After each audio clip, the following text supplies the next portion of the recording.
बुद्धिमान आदमी क्यों न हो, बहुत बुद्धि है उसके पास,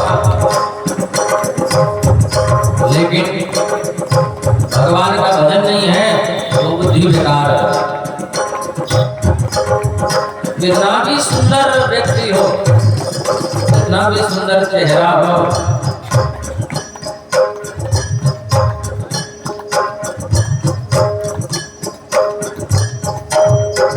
भगवान का भजन नहीं तो चेहरा बेकार है। बुद्धि बड़ी, चतुराई बड़ी और सुंदरता तन में प्रगति है। मान बड़ो, धन धाम बड़ो, यश कीरत हो जग में प्रगति है। बहुत उसका सम्मान है, उसके यश पूरे जग में फैला हुए हैं। यश कीरत हो जग में प्रगति है, बहुत संपत्ति है। झूमत द्वार गजेंद्र हजार, हजारों हाथियां उसके दरवाजे पर बधी हुई हैं। इंद्र के समान धनी हो, झूमत द्वार गजेंद्र हजार, इंद्र हो सो कछु नाही घटी है। इंद्र से भी कोई कमी नहीं है। इंद्र के समान धर्मात्म व्यक्ति अगर हो लेकिन भगवान का भजन न करता हो वो बेकार। तुलसी जगदीश के भजन बिना जैसे सुंदर नारी की नाक कटी है।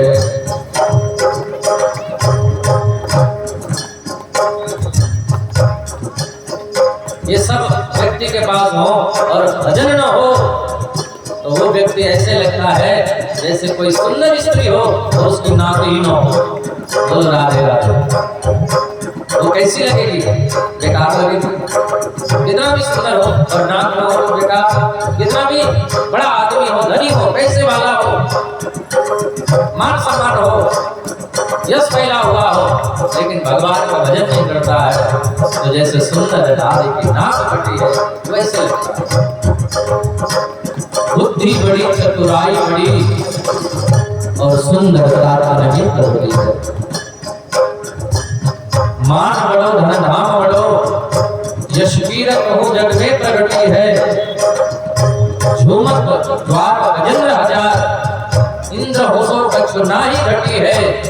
तुलसी जगदीश के भजन बिना जैसे सुंदर नारी की नाक कटी है। इसलिए हरि का भजन करो। हरि नाम भजन करो, हरि है हमारा।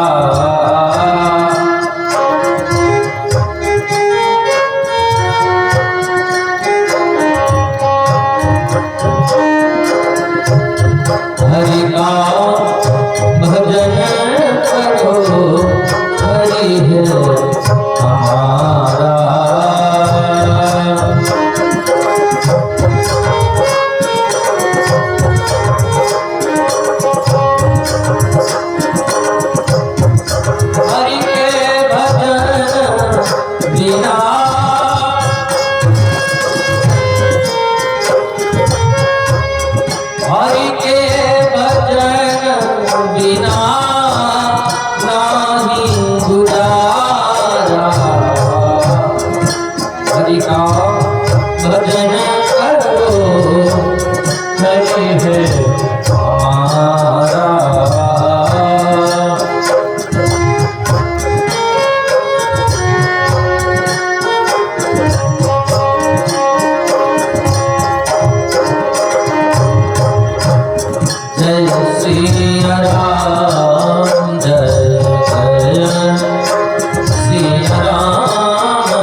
जस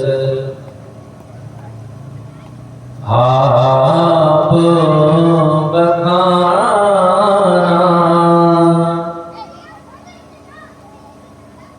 बोले सियावर रामचंद्र भगवान की। एक छोटा सा फैन लगा दो इधर। आज कथा के द्वितीय दिवस में हम सभी लोग प्रवेश करने जा रहे हैं।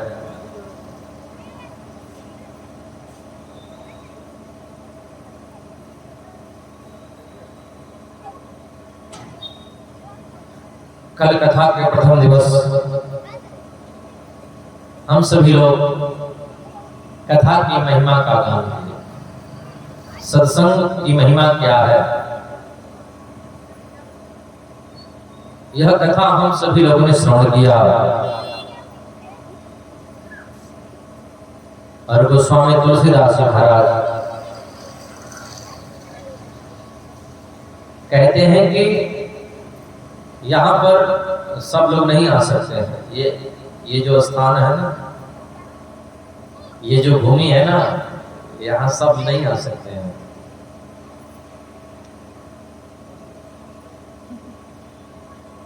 दूर के लोग आ सकते हैं। कभी कभी ऐसा होगा कि दूर दूर से लोग आ जाएंगे, लेकिन पास वाले नहीं आएंगे। बोलो राधे राधे। क्योंकि इस जगह पे सब नहीं आ सकते हैं। मार्केट में सब लोग जा सकते हैं। किसी का शादी और विवाह हो, फंक्शन हो, जयमाला का कार्यक्रम देखने सब लोग जाएंगे। पर यहाँ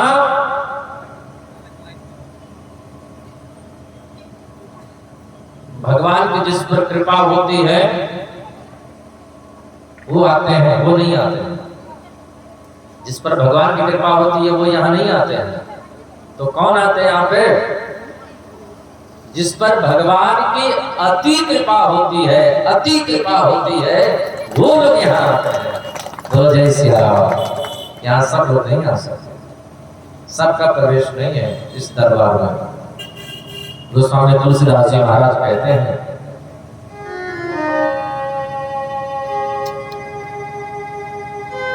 अति हरि कृपा जाहि पर होई,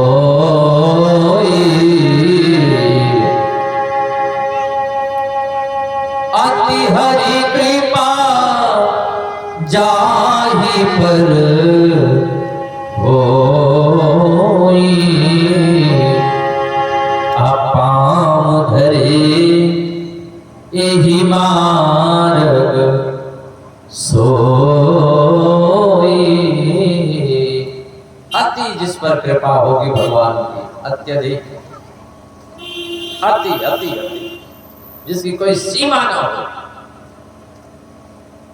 जब आनंद की लहरें, आनंद की हिलोरें जब व्यक्ति के हृदय में उछाल मारती है, तो ही व्यक्ति दौड़ करके कथा पंडाल में चला आता है। बोलो जय श्री राम।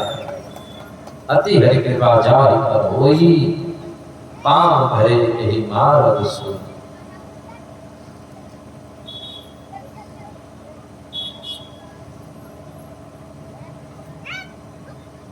अच्छा, किसी बहाने आ भी जाए कोई, मान लीजिए कहीं से घूमता फिरता आ जाए, जिसको कथा से कोई मतलब नहीं है, सत्संग से कोई मतलब, जा रहा है तो थोड़ा आकर के बैठ गया, बैठ तो गया है, लेकिन पूर्व जन्म का जो पाप है वो कथा सुनने नहीं देगा। पूर्व जन्म का पाप अगर है तो कथा पंडाल में बैठने के बाद भी कथा नहीं सुनने देगा। वो या तो वो सो जाएगा, या तो किसी से झगड़ा कर देगा, या तो फिर उठ करके चला ही जाएगा। बोलो जय श्री राम। पूर्व जन्म के पाप ते हरि चर्चा न सुहान,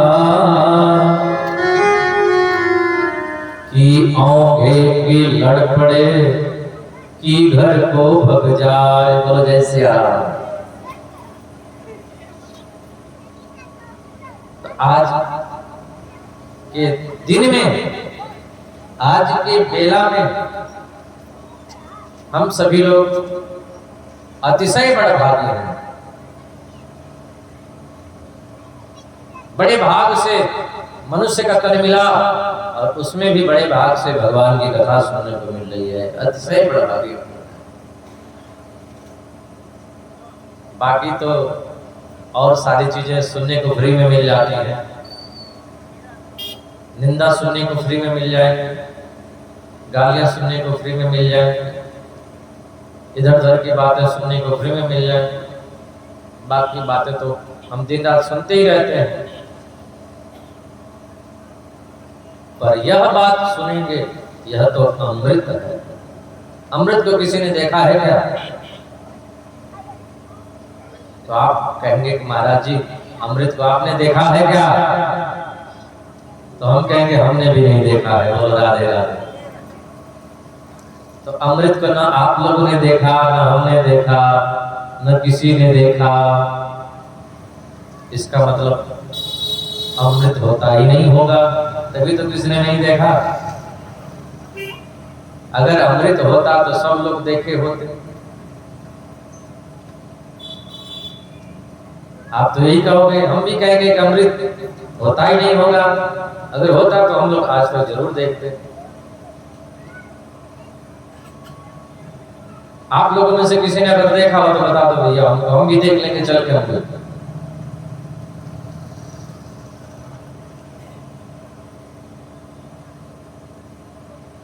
अमृत आप लोग ना देख पाएंगे ना हम देख पाएंगे। क्यों? आप लोग कहेंगे कि अमृत ऊपर होता होगा इसलिए नहीं हम लोग देख पाएंगे। बोलो राधे राधे। या अमृत ऊपर स्वर्ग में होता है इसलिए नहीं देखते हैं।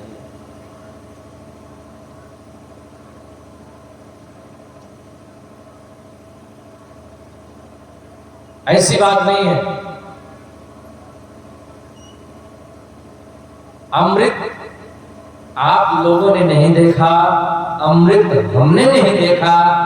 इसलिए नहीं देखा कि अमृत देखा नहीं जाता है। बोलो जय सिया राम। अमृत सुना जाता है कानों से, अमृत देखा नहीं जाता है, अमृत तो सुना जाता है।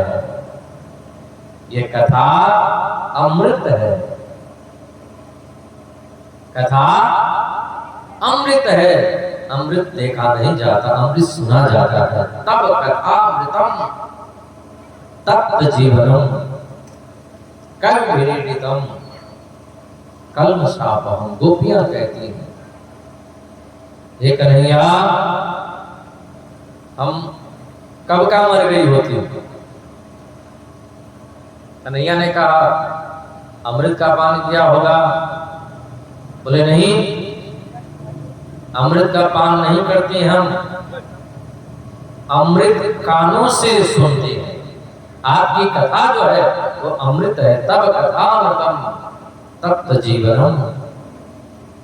कल युग में कली से ग्रसित प्राणियों को आपकी जो कथा है वो बचा लेती है, मरने नहीं देती है, जीने का काम करती है। तब कथामृतम, तो अमृत सुना जाता है। अमृत क्या है? भगवान की कथा। अमृत क्या है? भगवान का नाम। अमृत क्या है? रामचरितमानस। अमृत क्या है? भागवत कथा।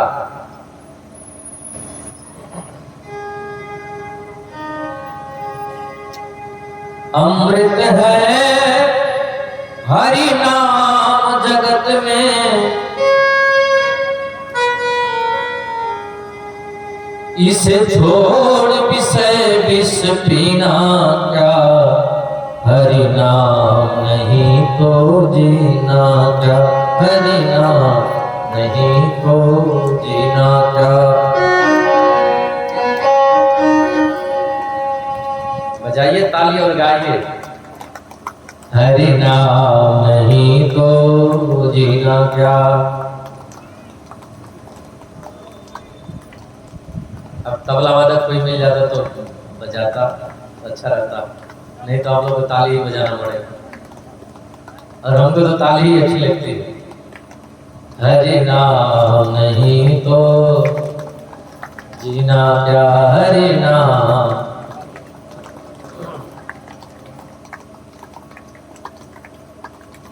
गाना ही चाहिए आप लोगों को भगवान का नाम। हम तो गा ही रहे हैं, हम तो ठेका ले लिए हैं, 2 घंटे गाने का ठेका लिए हैं। कल आ जाएगा तब लोग। और हमारे आचार्य जी बोल रहे थे, महाराज जी आपका तो यही काम है। कल आते ही बोले कि आप लोगों का तो यही काम है। हमने कहा ठीक कहा है आपने, हम लोगों का तो यही काम है। दुनिया में हम ही लोग हैं बिगड़े हैं और सब लोग तो अच्छे हैं। तो जैसे पर हमारे आचार्य बहुत अच्छे हैं। सही बात बोला कि हम ही लोग ठेका लिए हैं, हमारा आचार्य जी खाली गाने का।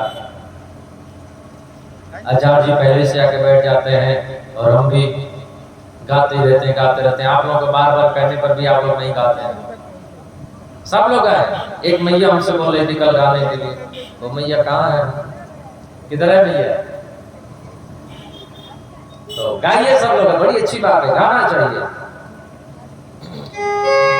अमृत है हरि नाम जगत में, इसे छोड़ विषय विष पीना क्या हरि नाम नहीं तो जीना, क्या हरि नाम नहीं तो।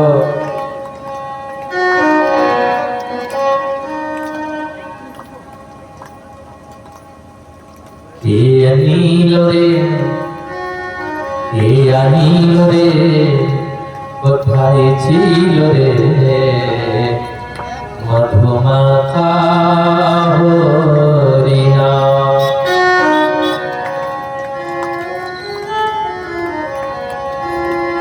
नदिया नगरे सजी मातारे घरे, उदय हलो निमाई नीलो रे। गाइए कोথায় ছিল रे।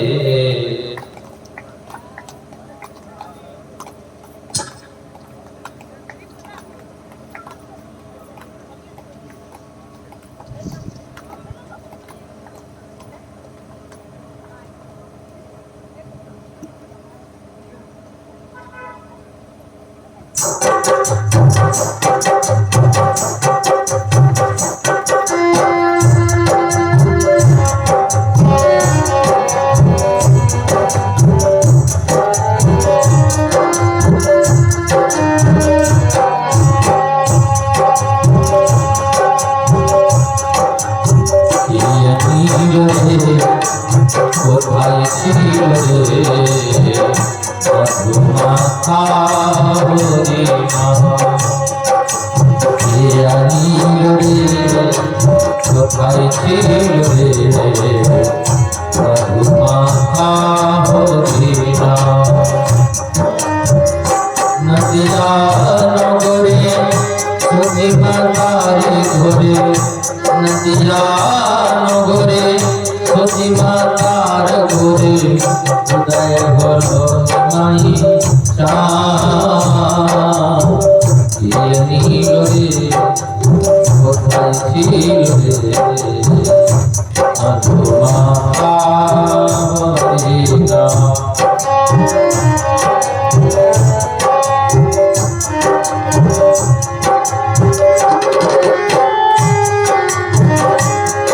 हरि नाम भजो नाम जपो नाम पुरस्कार, हरि नाम भाषा तोरे बोले जावे पार।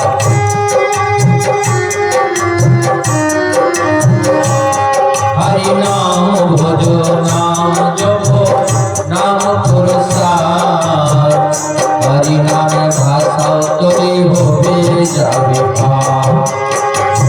हरि नाम मातो हरा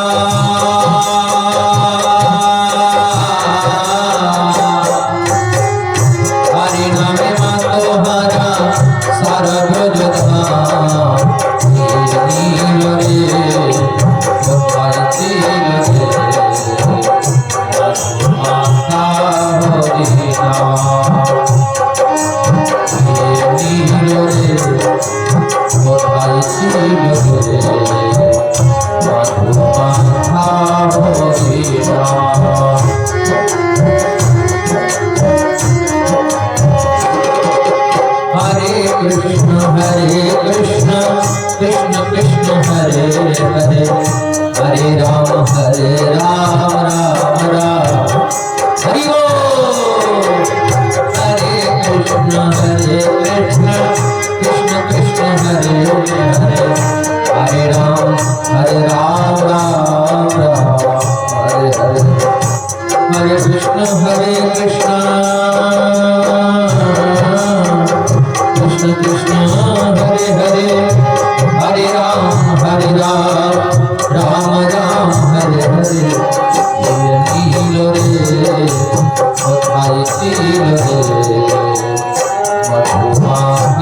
इसे छोड़ विषय विष पीना क्या, हरि नाम नहीं तो जीना क्या, हरि नाम नहीं तो हरि वो।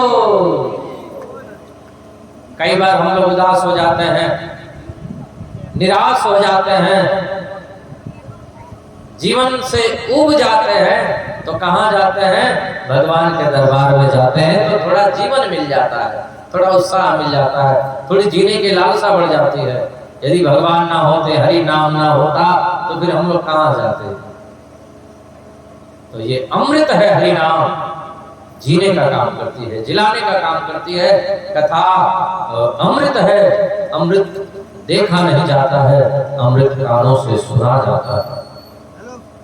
हम लोग बड़े भागी हैं अमृत कथा का पान करने के लिए, श्रवण करने के लिए यहाँ पर समेत जो से एकत्रित है। कल कथा का महात्मा श्रवण किए और गोस्वामी तुलसीदास महाराज हम लोगों को वहां लेकर के चलते हैं जहां सद्गुरुदेव भगवान का चरण कमल है। सबसे पहले हम सभी लोग अपने अपने सद्गुरुदेव भगवान को प्रणाम करें। बोलिए सद्गुरुदेव भगवान की जय। पांचवा सोठा गोस्वामी तुलसीदास महाराज वर्णन करते हैं। बंदव गुरुपद कंज कृपा सिंधु नर रूप हरि, महामोह तम पुंज जासु वचन रवि कर। सद्गुरुदेव भगवान के चरण कमल को वंदन करते हुए गोस्वामी जी कहते हैं जिनके चरण कमल के समान है, और जिनके वचन, जिनकी वाणी सूर्य के समान है, जिनका ज्ञान सूर्य के समान है। सूर्य के समान का मतलब सूर्य में प्रकाश होता है। सूर्य जब निकलता है तो हमको प्रकाश देता है, लाइट देता है, उजाला देता है। अंधेरे से उजाले में जाने का मार्ग दिखाता है। उसी प्रकार सद्गुरुदेव भगवान की जो वाणी है, जो वचन है, जो बातें हैं, जो ज्ञान है, वो हमको अंधकार से, मोह माया से बाहर निकाल करके प्रकाश में लेकर के जाता है। ऐसे सद्गुरुदेव भगवान के चरणों में हम लोग बंधन करते हैं। जा सुवचन रवि कर निकर बंदो गुरुपद कंज कृपा सिंधु न रूप हरि। गोस्वामी तुलसीदास जी महाराज कहते हैं कि सद्गुरुदेव भगवान देखने में तो मनुष्य जैसे लगते हैं, हमारे आपके जैसे लगते हैं। बहुत लोगों को शक हो जाता है कि ये भी तो हमारे ही जैसे हैं, ये गुरुजी भी तो हमारे ही जैसे हैं, हमारे जैसे बोलते हैं, चलते हैं, भोजन करते हैं, बातें करते हैं, दो हाथ इनके दो हाथ हमारे, फिर ये भगवान कैसे हो सकते हैं? लेकिन नहीं, देखने में तो मनुष्य जैसे लगते हैं, नर के रूप में लगते हैं, लेकिन वो नारायण कृपा सिंधु नर रूप हरि। दूसरी बात, गोस्वामी तुलसीदास जी महाराज के गुरुजी का नाम है नरहरियादास। तो इसी बहाने गोस्वामी तुलसीदास जी महाराज अपने सद्गुरुदेव भगवान को भी याद कर लेते हैं। कृपा सिंधु नर रूप हरि, महामोह तम पुंज, जिनके वचन को श्रवण करने से महामोह मिट जाता है। और जब महामोह मिट जाता है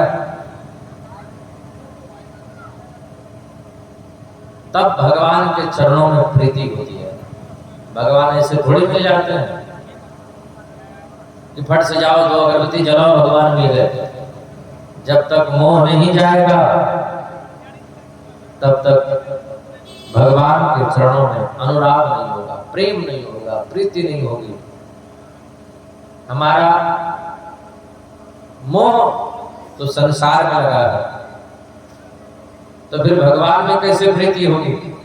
जब संसार से हमारा मोह टूटेगा तभी न भगवान में लगेगा। भैया, ताला खोलने की एक ही चाबी होती है और बंद करने की भी वही चाबी होती है।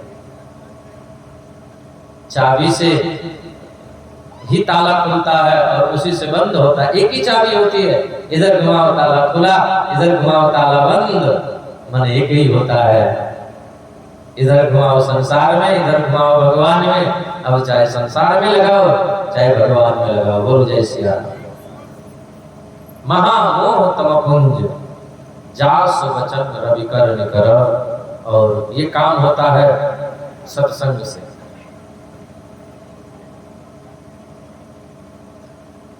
बिना सत्संग के भगवान की कथा नहीं होती है। बिना सत्संग के भगवान की कथा संभव नहीं है। सत्संग अकेले नहीं होता है। पूजा पाठ अकेले हो जाएगा, जब तक अकेले हो जाएगा, लेकिन सत्संग में दो का होना जरूरी होता है। अगर अकेले बैठ के हम कथा करेंगे तो हम कथा करते करते सो जाएंगे। अगर अकेले बैठ के कथा करना शुरू करें तो कथा करते करते नींद आ जाएगी और हम सो जाएंगे। अकेले कथा नहीं होती, श्रोता और वक्ता चाहिए। जहां भी कथा हुई है वहां दो मिले हैं, दो जरूर हैं, श्रोता और वक्ता। दुनिया में एक ही व्यक्ति ऐसे हैं जो अकेले कथा किए। आप बताइए वो कौन है? हैं? कौन? नहीं, वो पार्वती को कथा सुना है। वो भी दो हो गए, अकेले कथा किए।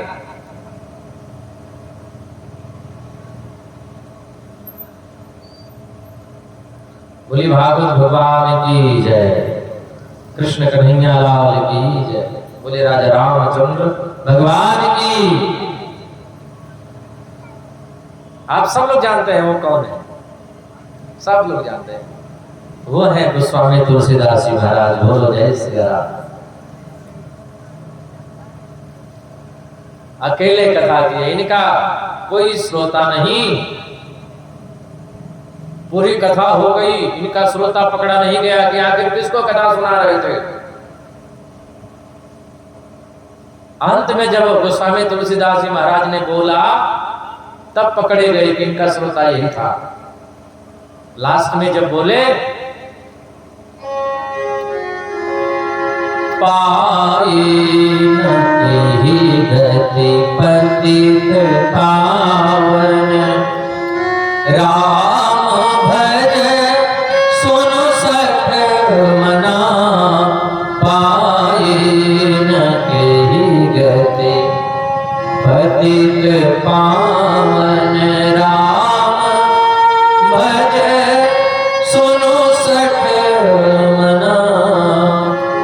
ऐ सठ मन, तो राम क्यों नहीं भजता? तब पता चला इनका श्रोता इनका ही मन था। बोलो जय सिया राम। गोस्वामी तुलसीदास जी महाराज पूरी कथा अपने मन को सुनाया। ऐ मन, राम को भज करके किसका कल्याण नहीं हुआ? जरा बताओ, किसका कल्याण नहीं हुआ? गणिका का नहीं हुआ, कि अजामिल का नहीं हुआ, कि गिद्ध का नहीं हुआ, कि ब्याज का नहीं हुआ, कि सूर का नहीं हुआ, कि गिद्ध अधम से अधम का नहीं हुआ। गणिका अजामिल ब्याज गिद्ध गजादि खल तारे धना, पाई न केहि गति पतित पावन। तो गोस्वामी तुलसीदास जी महाराज अकेले कथा वाचक और अकेले श्रोता। वरना तो सत्संग बिना दो के नहीं होता है। बिना सत्संग के भगवान की कथा नहीं होती है, और सत्संग बिना गुरु के होता नहीं है। बिना गुरु के सत्संग नहीं। गुरु जी होते हैं तो सत्संग होता है, और जब सत्संग होता है तो भगवान की कथा होती है, और भगवान की कथा होती है तो उससे लाभ होता है। क्या फायदा होता है? उससे मोह जाता है, और जब मोह चला जाता है तब भगवान के चरणों में प्रीति हो जाती है। ये क्रम है। बिनु सत्संग हरि कथा,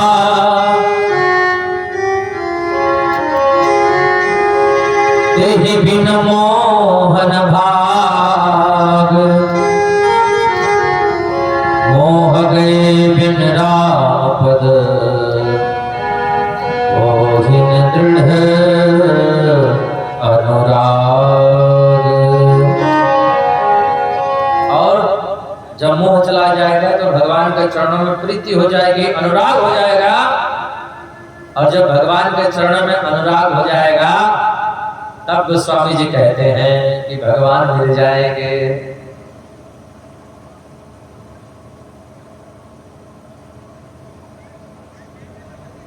मिल जाओ राम तरस रही किया, मिल जाओ राम तरस रही किया, मिलहि न रघुपति बिन अनुरागा।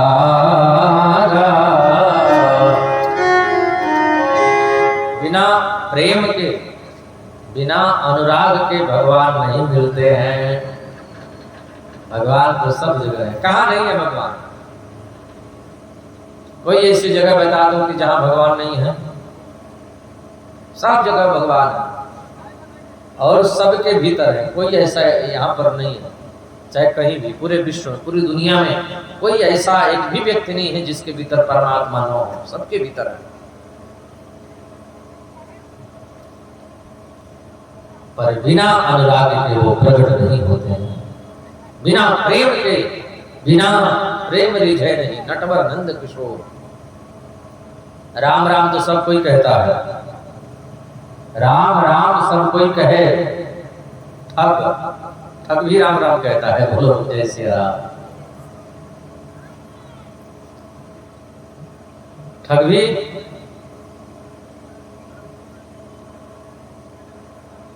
राम राम कहता है सुबह उठ के। ठाकुर भी राम राम कहते हैं, चोर भी राम राम कहते हैं, भगवान पकड़े ना जाए।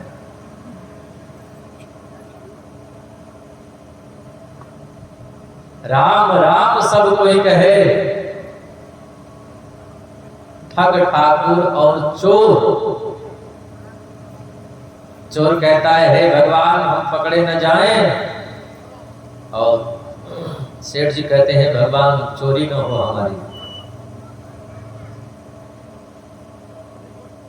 राम जी सोचते हैं हम किसकी माने किसकी न माने। जिसका पल्ला भारी होता है राम जी घर चले जाते हैं। बोलो जय श्री राम। चोर का पल्ला भारी तो चोर की तरफ चले जाते हैं, पकड़ा नहीं जाता।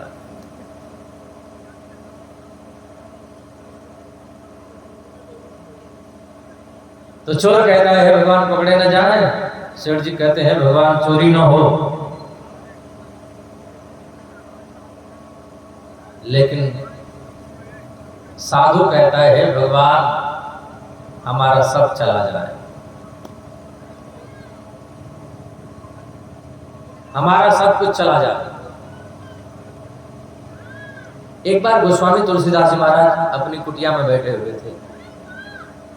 चोर लोग आए और गोस्वामी तुलसीदास जी महाराज की कुटिया में घुस गए। गोस्वामी जी सो रहे थे। जैसे ही चोर लोग भीतर घुसे, धनुष बाण लेकर के राम लक्ष्मण खड़े हो गए। चोरों ने देखा हे भगवान ऐसी सूरत, ऐसी मूरत, मोहनी मूरत, प्यारी प्यारी सूरत, हाथ में धनुष बाण, ऐसा दृश्य तो हमने कभी नहीं देखा। चोर लोग भाग गए। सुबेरा हुआ, गोस्वामी जी के पास में आए। गोस्वामी जी से बोले क्षमा करना, आपके घर हम लोग चोरी करने के लिए आए थे। क्या हुआ?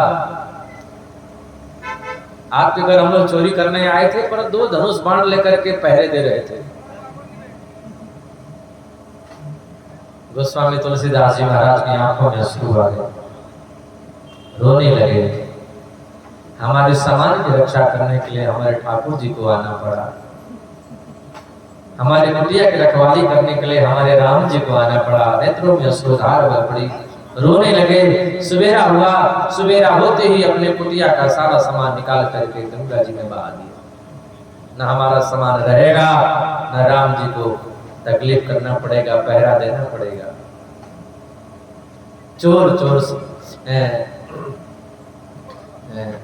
राम राम सब कोई कहे, ठग ठाकुर और चोर, लेकिन बिना प्रेम रिझे नहीं। नटवर नंद किशोर। बोलो जय श्री राम। भगवान प्रेम से रिश्ते हैं। एक बार गोस्वामी तुलसीदास जी महाराज अपने कुटिया में बैठे हुए थे। एक गांव में चोर लोग गए, चोरी कर ही रहे थे कि गांव वाले जाग गए।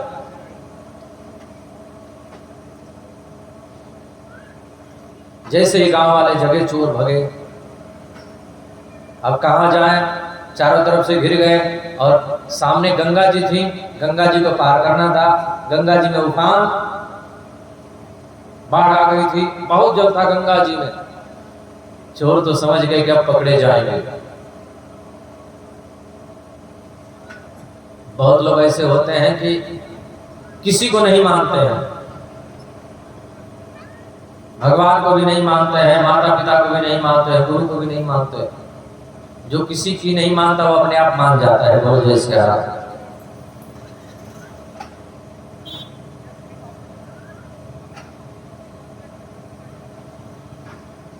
जब ऐसे लोग चारों तरफ से फंस जाते हैं तब संत महात्मा के पास जाते हैं। चोरों ने देखा कहीं रास्ता नहीं मिला, गोस्वामी तुलसीदास जी महाराज के चरणों में गिर गए, बाबा बचा लो,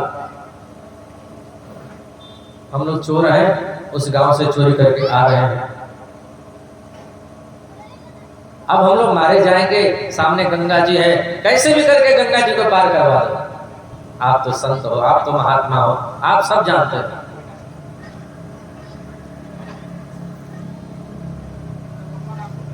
गोस्वामी जी ने कहा मेरे पास तो कुछ है नहीं, बस हम तो दिन रात राम राम कहते हैं और तो कुछ है नहीं। एक सादा पेज, एक सादा कागज लिया और उसी पर लिखा राम नाम। कागज को बंद किया और कुछ बोले, मुख में कुछ ऐसे किए, चोरों को पकड़ा दिया, लो जाओ गंगा जी को पार कर जाओ। चोरों ने देखा ये कागज, हाथ में लिए, नदी में छलांग लगाई और बड़े आराम से नदी को पार कर गए, डूबे नहीं, पार हो गए। नदी के उस पार गए तो विचार किया कि देखे तो सही इस कागज में है क्या। चोरों ने कागज को खोल करके देखा तो उसमें लिखा था राम नाम। चोरों ने कहा ओ हम लोग को मालूम नहीं था, नहीं तो हम लोग पहले ही लिख करके और हम लोग पार हो जाते। बोलो जय श्री राम। ये तो हम लोग को पता ही नहीं था, नहीं तो हम ही लोग लिख लेते, इसमें कौन सी बड़ी बात है। हम लोग कागज निकालते राम नाम लिख लेते, पार हो जाते। चलो एक बार हम लोग लिख करके देखते हैं। चोरों ने कागज पर राम नाम लिखा, फिर नदी में छलांग लगाई और जैसे ही नदी में छलांग लगाई थोड़े डूब गए, थोड़े ऊपर हुए, थोड़े पानी पी लिए, थोड़े तैरे, बड़ी मुश्किल से नदी को पार किए। राम नाम की महिमा थी कि डूबे नहीं, पार हो गए। गोस्वामी जी के पास आए, तुलसीदास जी महाराज के पास में आकर के चरणों में गिर गए, बाबा एक राज हमको बता दो, आप जो कागज पर राम नाम लिख करके दिए थे उसको लेकर के हम लोग नदी में छलांग लगाए, बड़े आराम से पार हो गए, और हम लोग जो राम नाम लिख करके नदी में कूदे तो बड़ी मुश्किल से नदी को पार किए। आखिर इसमें राज क्या है। गोस्वामी जी ने कहा छोड़ो, अपना काम करो, हमको अपना काम करने दो। नहीं बाबा आप कृपा करके बता दो। गोस्वामी जी ने कहा छोड़ो, जाओ फिर कभी बता देंगे। नहीं बाबा आपकी बड़ी कृपा होगी, बड़ी मेहरबानी होगी, आप कृपा करके बताओ ऐसा है क्या। गोस्वामी जी ने कहा हमने जो राम नाम लिखा वो राम नाम एक संत का था, और तुमने जो राम नाम लिखा वो राम नाम एक चोर का था। बोलो जय सिया राम। राम नाम सब कोई कहे, ठग ठाकुर और चोर, बिना प्रेम रीझे नहीं, नटवर नंद किशोर।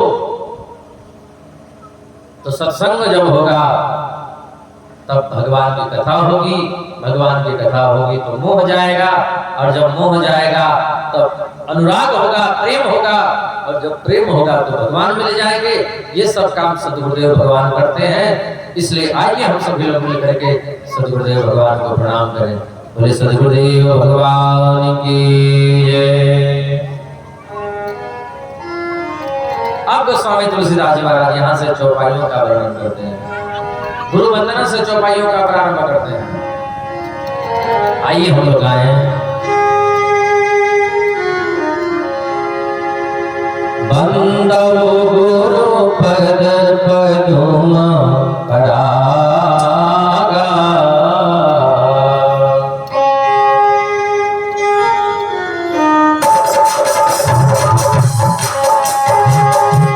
बंदो गुरु पद पदुमा परागा,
सरस सरस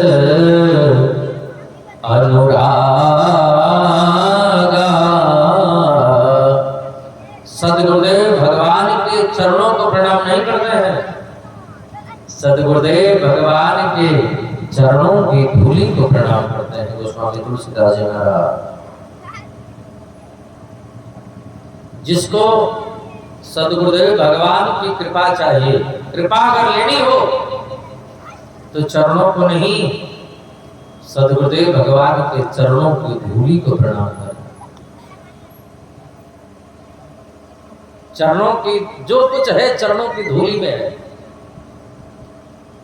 जो चरण में नहीं है वो चरणों की धूलि में छुपा हुआ है राज। असली राज तो चरणों की धूलि में है, जिसको हम लोग समझ नहीं पाते हैं। जो आम की डाली में चीज नहीं है, वो आम की डाली में जो लगा हुआ पका हुआ आम का फल है उसमें है। जो स्वाद आम के पके हुए फल में है वो डाली में नहीं है। बोलो जय श्री राम। जो स्वाद सदगुरुदेव भगवान के चरणों की धूलि में है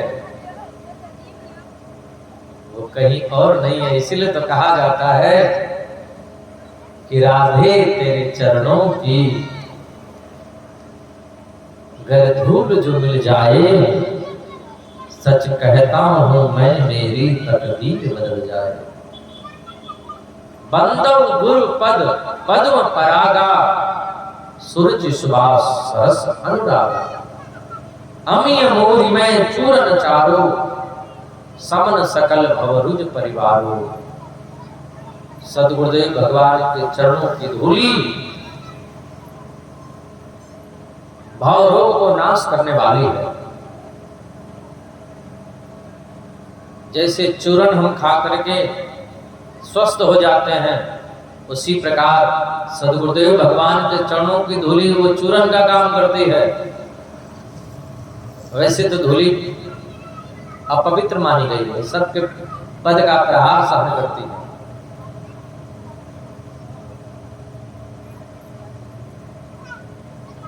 जो जितना ही तपस्या करता है, जितना ही कष्ट सहता है, वो उतना ही आगे बढ़ता है। सोना जितना जलता है उतना ही चमकता है। बोलो जय सिया राम। वैसे तो धूली नीच मानी गई है, सबके पद का प्रहार सहन करती है। और वही धूली जब किसी संत महापुरुष के चरणों में लग जाती है तो परम पावन हो जाती है। और वही धूली सद्गुरुदेव भगवान के चरणों से होकर के जब हमको प्राप्त हो जाती है, और वो धूली को जब हम अपने नेत्रों में लगा लेते हैं अंजन के रूप में, काजल के रूप में, तब हमारा जन्म जन्मांतर का अंधेरा समाप्त हो जाता है, मिट जाता है। ऐसे सद्गुरुदेव भगवान के चरणों की धूली को अपने नेत्रों में अंजन के रूप में, काजल के रूप में लगाते हुए गोस्वामी जी कहते हैं अब हम रामचरितमानस की रचना करने जा रहे हैं, लिखने जा रहे हैं। तेहि कर विमल विवेक विलोचन अपरनम रामचरित भव मोचन। सद्गुरुदेव भगवान के चरणों की धूली को नेत्रों में लगा करके रामचरितमानस का वर्णन करने जा रहे हैं। गोस्वामी जी ने कहा कि रामचरितमानस का वर्णन करने जा रहे हैं, लेकिन लिख दिया आगे वंदना। क्यों? क्योंकि सबको प्रणाम करने लगे। सबको प्रणाम क्यों कर रहे हैं? बोले जब हमारा नेत्र पवित्र हो जाता है, आंखें पावन हो जाती हैं, नेत्रों का दोष समाप्त हो जाता है, तो चाहे चोर हो, चाहे ठग हो, चाहे डाकू हो, चाहे संत हो, सब लोग प्रणाम करने योग्य लगने लग जाते हैं। सिया राम आए सब जग जानी, करहु प्रणाम जोग जुग पानी। अब वंदना प्रारंभ कर दी, सबकी वंदना कर रहे हैं, क्योंकि नेत्र पावन हो गए। जिसका नेत्र पावन हो जाता है, पवित्र हो जाता है, सारा संसार सीताराम में दिखाई देने लगता है। इसलिए तो संत लोग जब जाते हैं, उनको कोई गाली भी देता है तो कहते हैं बच्चा राम राम बोलो।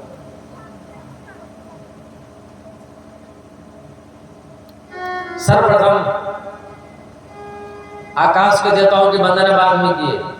जो धरती पर देवता है, धरती के देवता है ब्राह्मण, उनकी वंदना कर रहे हैं।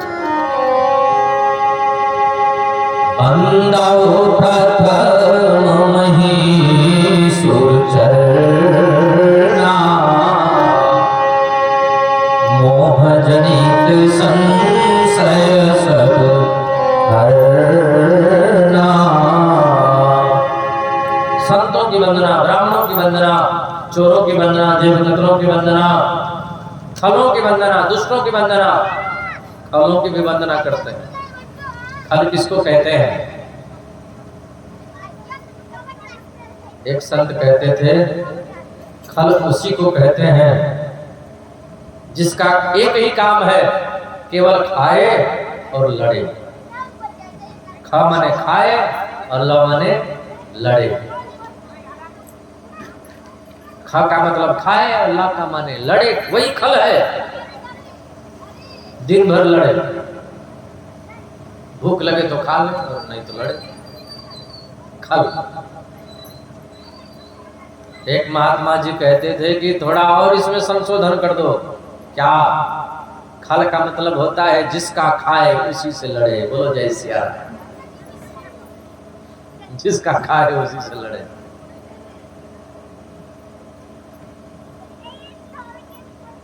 खलों की वंदना। और इस प्रकार से वंदना करते हुए अब साधु की वंदना करता है, संत चरित्र।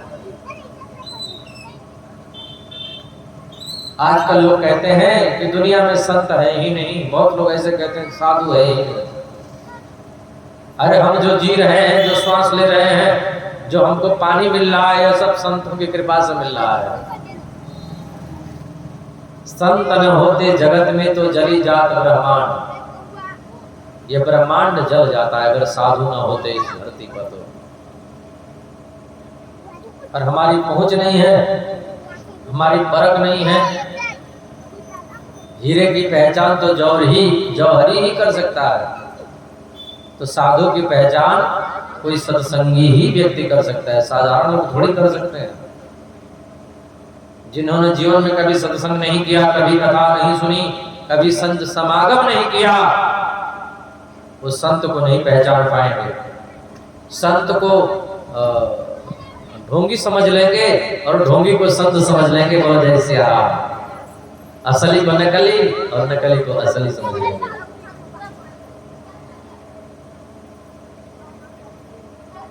जिनको सोने के बारे में पहचान ही नहीं, वो सुनार की दुकान पर चले जाएं, उसको पीतल पकड़ा देगा, उनको क्या पता है कि सोना है कि पीतल है। बिना सत्संग के संत को पहचानना मुश्किल है। ऐसे साधु चरित्र की वंदना गोस्वामी जी कहते हैं। साधु का चरित्र कैसा होता है?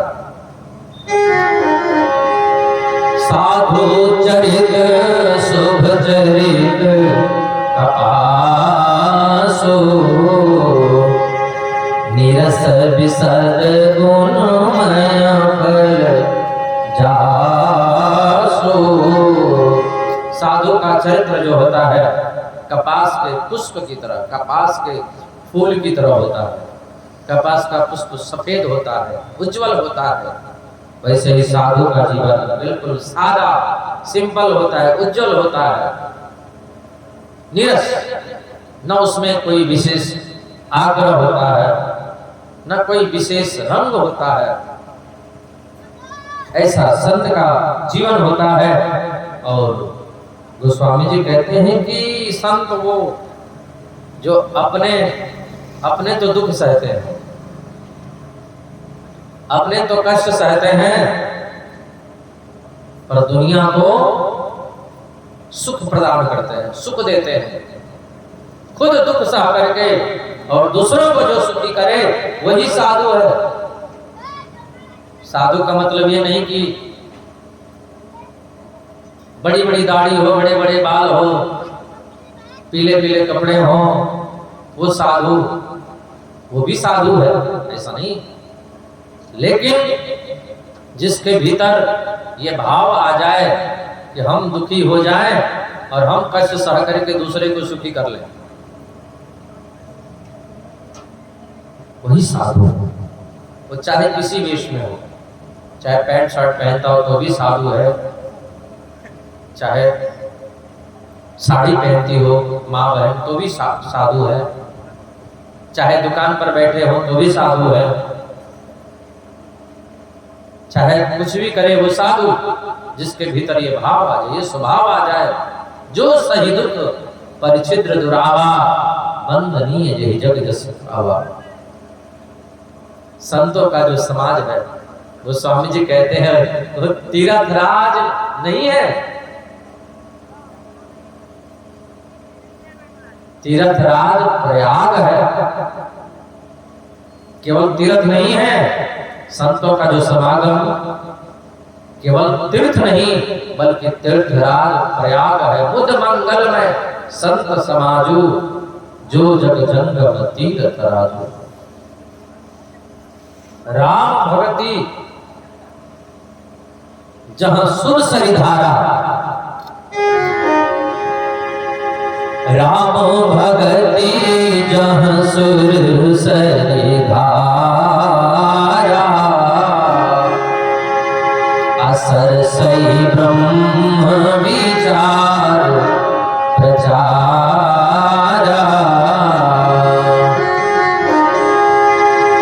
संतों का जो समाज है वो तीर्थराज प्रयाग है।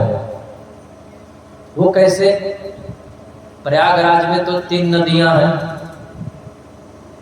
3 नदियों का समागम है गंगा जमुना सरस्वती।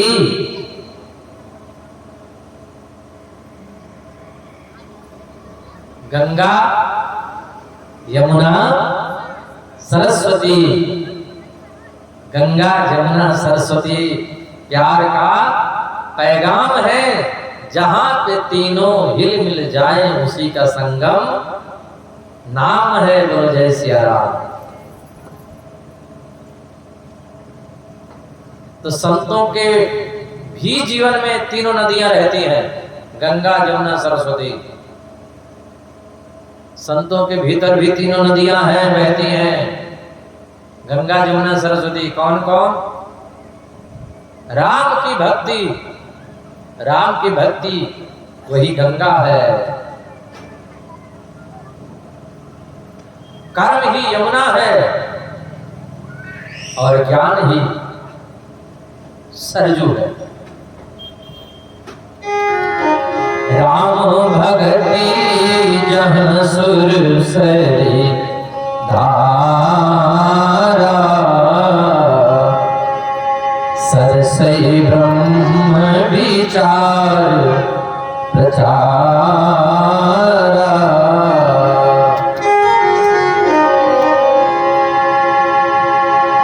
तो संत जो होते हैं चलते फिरते तीर्थ राज प्रयाग है। एक और बात, उस प्रयाग में नहाने के लिए हमको जाना पड़ेगा, यहां से चलना पड़ेगा। 15 घंटे 16 घंटे लगेंगे यहां से जाने में।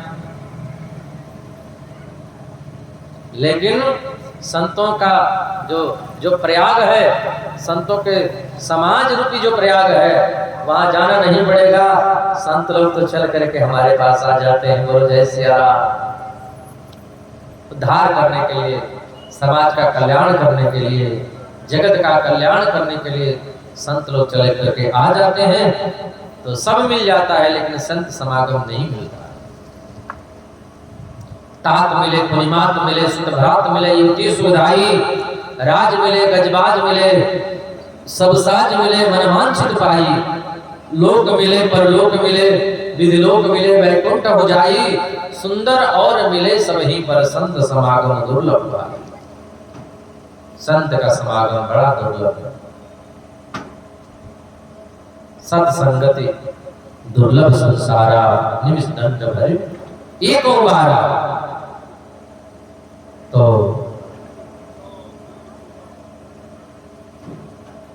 एक संत हुए रामचंद्र दास, महात्मा गांधी जिनको बाद में अपना गुरु मानने लगे थे। रामचंद्र दास संत बोले, भगवान आप ना मिलो मुझे, इतनी बेताबी नहीं है, इतनी जल्दी नहीं है कि आप हमको मिल जाओ, लेकिन आप अपने किसी संत से हमारी मुलाकात करवा देना, आप अपने किसी साधु से हमारी मुलाकात करवा देना। क्योंकि भगवान जब धरा धाम छोड़ करके चले जाते हैं तो अपना रूप संतों में बिखेर करके चले जाते हैं। संत भगवंत का ही रूप होता है, संत में भगवंत में कोई अंतर नहीं होता है। और संत भगवान से भी बड़े होते हैं। क्यों?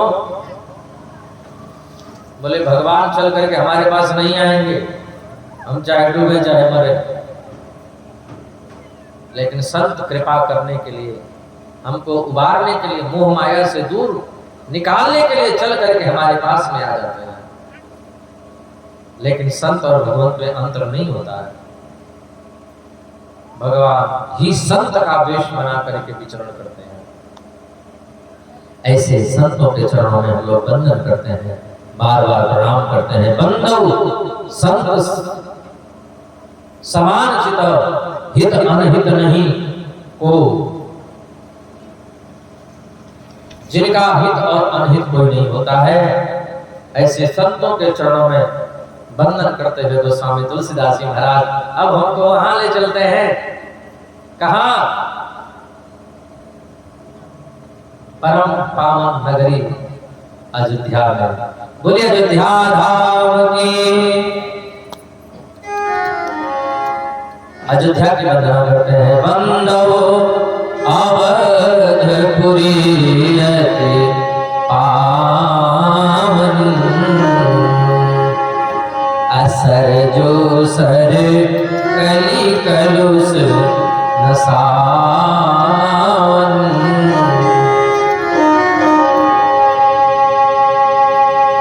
अयोध्या की वंदना करते हैं, जिसके उत्तर दिशा में सरजू मैया बहती है।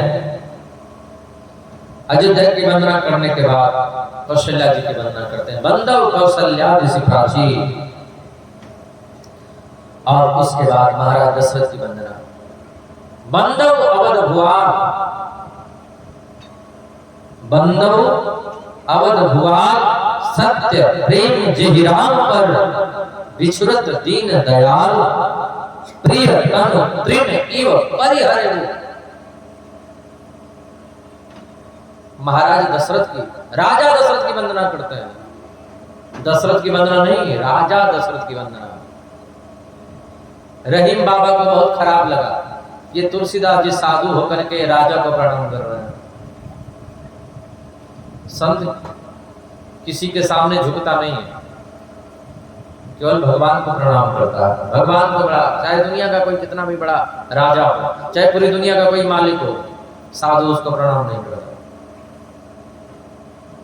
राजा हो कितना बड़ा हो, अपना राजा हो, हम साधु को क्या लेना देना उससे? उसको कुछ चाहिए नहीं, उसको कुछ चाहिए नहीं। चाह गई चिंता नसी, मन में भी परवाह, जिसको कछु न चाहिए सोई शान सा। राजा वही है जिसको कुछ नहीं चाहिए। तो साधु होकर के राजा को प्रणाम करते हैं आप।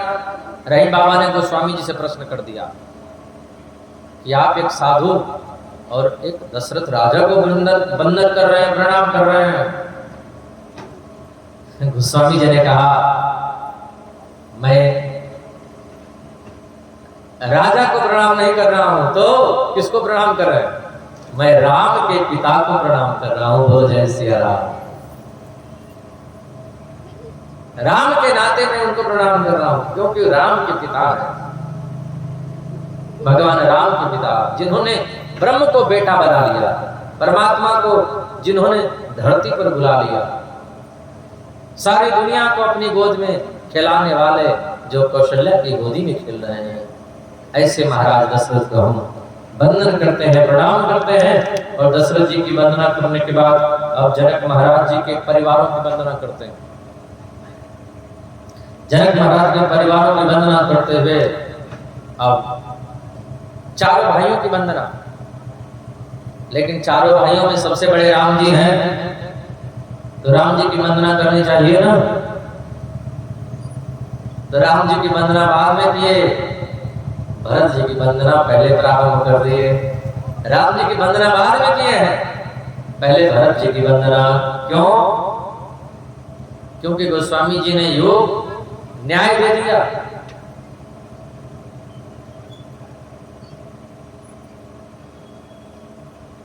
मोरे मन प्रभु अस विश्वासा, राम ते अधिक राम कर दासा। भरत जी संत है, तो संत की वंदना पहले भरत जी की वंदना कर रहे हैं। आइए हम लोग थोड़ा चौपाइयों का गान करें और भरत जी को प्रणाम करें। भरत जी साधु है, भरत जी के समान दुनिया में ऐसा साधु कौन है? आया हुआ राज, जो मिला हुआ राज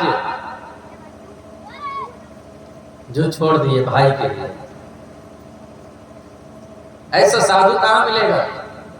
वरना तो राजा बनने के लिए न जाने कितनी लड़ाइयां हो रही हैं, राजा बनने के लिए न जाने क्या क्या हो रहे हैं। और भरत जी मिला हुआ राज छोड़ दिया। ऐसे साधु भरत को, जिनके नियम प्रेम व्रत का वर्णन कौन कर सकता है? कुछ चौपाइयों में आइए हम भरत जी को गा करके प्रणाम करें।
सबसे पहले गोस्वामी जी कहते हैं हम भरत जी को प्रणाम करते हैं, जिनके नियम व्रत का वर्णन कौन करे, जिनका भ्रमर जैसा मन, जिनका मन रूपी भ्रमर भगवान के चरण कमल में ऐसा छुप गया, 14 वर्षों तक बंदी बन करके पड़ा रहा।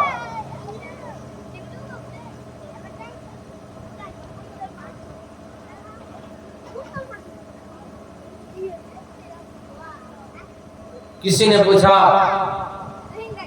कि भरत जी का राम जी से इतना प्रेम था, इतना प्रेम था, तो चित्रकूट में मिलने के लिए जब गए राम जी से भरत जी,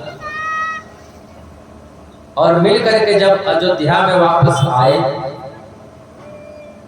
तो फिर राम जी की याद नहीं आई, फिर कभी मिलने भर में नहीं गए। क्यों नहीं गए? जब इतना प्रेम था, बाकी लोग अयोध्या के कई बार गए और कई बार मिल करके राम जी से आए। गोस्वामी तुलसीदास जी महाराज के साहित्य में ऐसा मिलता है। अयोध्या वासी लोग छुप छुप करके जाया करते थे, राम जी से मिल करके आ जाया करते थे, लेकिन भरत जी एक बार चित्रकूट में मिले, फिर दोबारा राम जी से मिलने नहीं गए। जब इतना प्रेम था तो आखिर क्यों नहीं मिलने गए?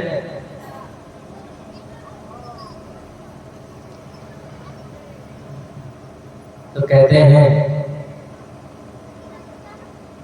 भरत जी महाराज साधु हैं। भंवरा जो होता है ना, कमल के पुष्प पर दिन भर मंडराता है, जैसे सूर्य निकलता है कमल का फूल खिल जाता है और भंवरा उस पर जाकर के बैठ जाता है। भंवरे को बार बार बताने का प्रयास किया गया कि सूर्य छुपने वाला है, कमल बंद हो जाएगा, तू उड़ जा, नहीं तो तू उसी में कैदी बन जाएगा।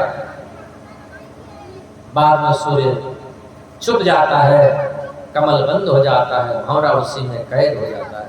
फिर जब सवेरा हो, सूरज निकले, कमल खिले, तब तो भंवरा उसमें से बाहर निकले।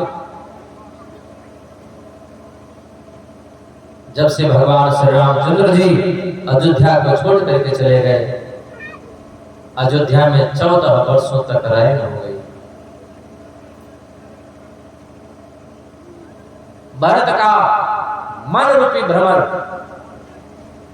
भगवान राम के चरण कमल में ऐसा कैद हो गया, 14 वर्षों तक निकला ही नहीं।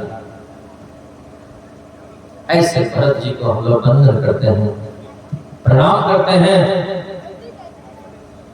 बोले संत भरत महाराज की जय।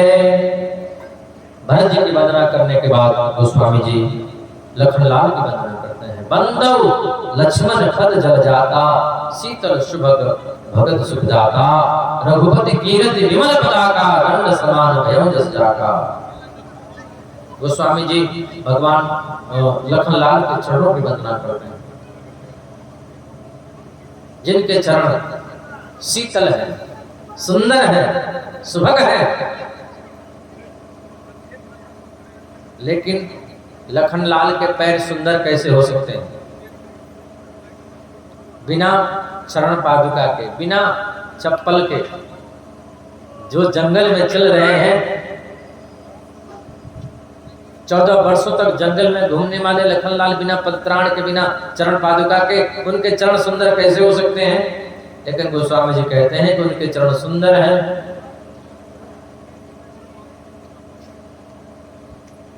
दुनिया में वही चरण सुंदर है जो चरण भगवान राम के पीछे चले। चाहे दुनिया में ऐसे कितने चरण सुंदर हो, वो चरण सुंदर नहीं है।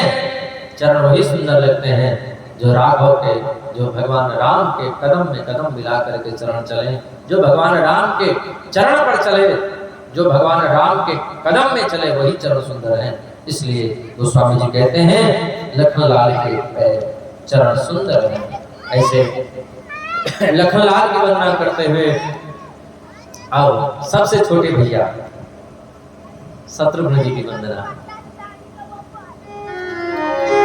रिपुसूदन पद कमल नमामि,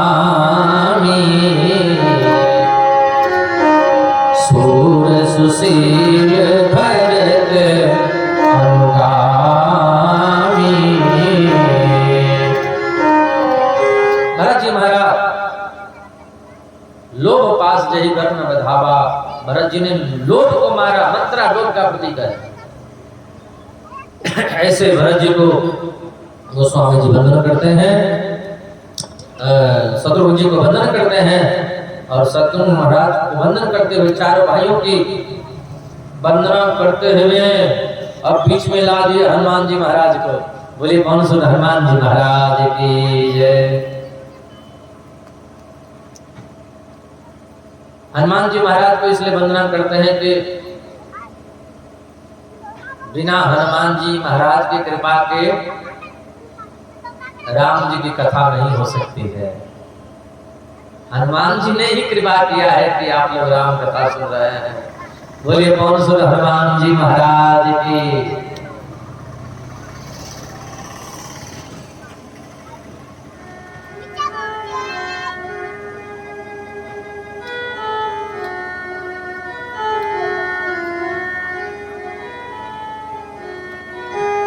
आना पवन कुमार हमारे हरि कीर्तन में, आना पवन कुमार हमारे हरि कीर्तन।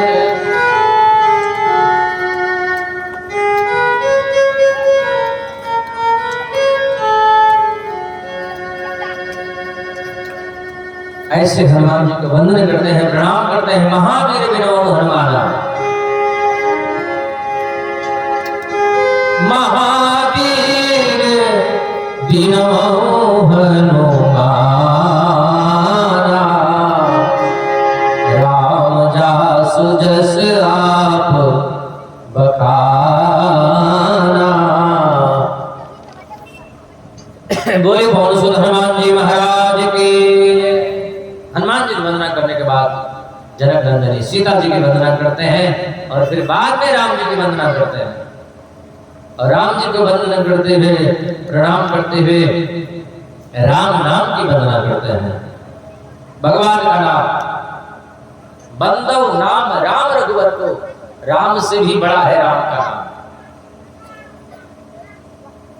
राम से बड़ा राम का नाम। एक संत कहते थे कि पता चले कि यहां से 20 किलोमीटर की दूरी पर हरि नाम संकीर्तन हो रहा है, तो वहां भले न जा सको, भले कीर्तन न गाओ, लेकिन उस दिशा में खड़े होकर के और दोनों हाथ जोड़ करके प्रणाम कर लोगे तो भी तुम्हारे पाप नष्ट हो जाएंगे। ऐसे राम नाम की महिमा है। हरि बोलो जय सिया राम। ऐसे बंदो नाम राम रघुबर को, हेतु कृष्ण भानु हिम को। अब सबकी वंदना करते हुए गोस्वामी तुलसीदास जी महाराज निर्गुण और सगुण की वंदना करते हुए अब हमको वहां ले चलते हैं। अयोध्या में चैत्र का महीना है, चैत्र का महीना है, नौमी तिथि है, दिन मंगलवार है, शुक्ल पक्ष है, दिन के 12 बजे हैं। भगवान राम अयोध्या में अवतार लिए हैं। राम नवमी का दिन है और गोस्वामी तुलसीदास जी महाराज अयोध्या में राम नवमी का महा महोत्सव मना करके कापी और पेन लिया और उसी दिन से रामचरितमानस लिखना प्रारंभ कर दिया। बोलिए गोस्वामी तुलसीदास जी महाराज के। भगवान शिव के चरणों में वंदन करते हुए सागर सीमा ही नाई अब माथा, वर्णो बिसर राम गुण गाथा। संवत 16 से 31 अकर्म कथा हरि पद धरि सीसा। नौमी भौम बार मधुमासा, अवधपुरी चरित प्रकाशा। नौमी तिथि जेहि दिन राम जन्म स्मृति गावहि, तीरथ सकल तहाँ चले आवहि। जन्म महोत्सव रचहि सुजाना, करहि राम कर कीर्ति गाना। भगवान शंकर के चरणों में मस्तिष्क रखते हुए गोस्वामी तुलसीदास महाराज भगवान की विशद गाथा का वर्णन करने जा रहे हैं। और गोस्वामी तुलसीदास जी महाराज 2 संतों का संवाद बता करके कथा को प्रारंभ करने जा रहे हैं। और यह कथा अब हम कल 7 बजे से श्रवण करेंगे। बोलो जय सिया राम। आज की कथा को यहीं पर विश्राम।